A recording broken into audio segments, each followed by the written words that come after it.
You're watching David Graham's Sports Report. Wait a minute, are you vital care? Yes, we are. Good. You do have a choice when it comes to ambulance service in this area. So when you call 911, ask for the best, state-of-the-art equipment, and a well-trained staff who stand ready to respond to your call. That's Vital Care MedTrans, when nothing but the best will do.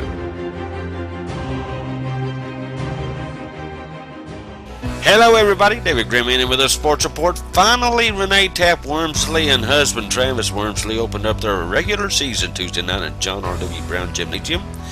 The 2015 Lady Cougars volleyball team opened up at home against the Lady Red Devils of Hawes.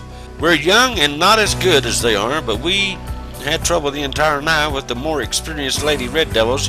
The JV lost to Hawes 25-17 and 25-15. Our varsity came out, and though we played hard and we hit the floor diving for balls and gave it everything we had, we still lost. Game 1 25-13, Game 2 25-12, and Game 3 25-9.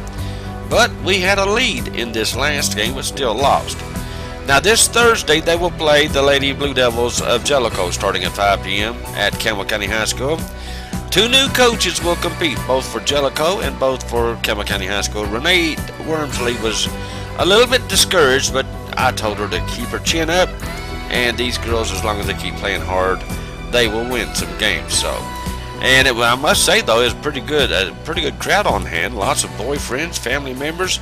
Even the Lady Cougars softball team came out in support of the Lady Cougars. Rebecca Mongar had her girls there cheering them on, and it was good to see coaches Matt Housley and Brad Honeycutt there as well. Now, our Lady Cougars soccer team took their game up the road just a bit to neighboring Cumberland Gap. Now we don't have any scores. We'll have to get those and get them to you on the next sporty. And also the Lady Owls played at Jefferson, Robertsville Tuesday afternoon. We too don't have any scores there as well. Now the Lady Eagles will be at home on the 8th against Lake City, varsity only, and that will start at 6:30 because the Lake City team will play at La Follette Middle School before that, starting at 4:30, and then they'll go on down to Jacksboro Middle School. And you know, I explained to one parent that they're trying to get all these games together. When they got to play two teams in one town, they'll play both teams that same day, and that's the deal there. They're trying to save on, of course, fuel and everything else. You know, the budgets for sports, especially middle school and elementary, are not as big as high school. Restaurants have come and restaurants have gone, but for almost 10 years, the diner has been the standard, with great food, great service, and great people. Daily luncheon specials each day that's made fresh when you arrive.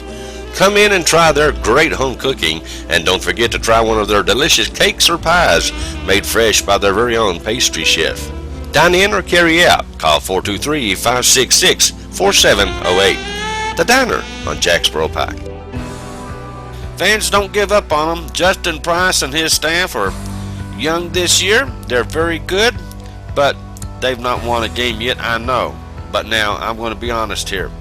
They are young, especially on the offensive side of the ball, so don't you give up on these Cougars. We're going to talk to Justin Price Wednesday at Papa John's Pizza, and we're going to get his take on his team and what plans he has in order to improve his offense.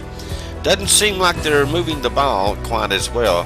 But you know what? I'm going to tell you something, folks. You know, last year, and I've had everybody complain to me this year about we're not able to score in the red zone. Well, we had that same problem last year, if you recall.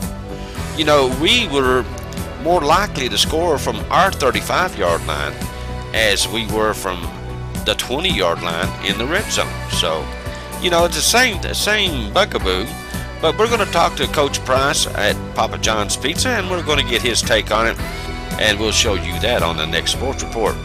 Now, they're struggling to get something going up at Jellicoe in the elementary level football.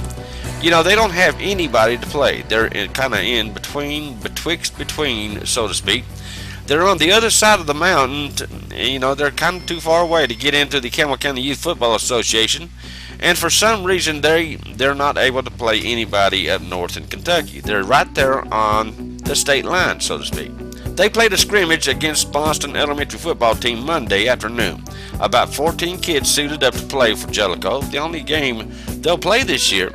I've been talking to them, though, about joining the Campbell County Youth Football Association, which would help them tremendously, but haven't gotten any answer yet, and they don't think they're good enough. But hey, you know what? I remember when our Little League footballers started up, they weren't good enough either, but they pressed on and got the support of the community, and they are a force to be reckoned with now.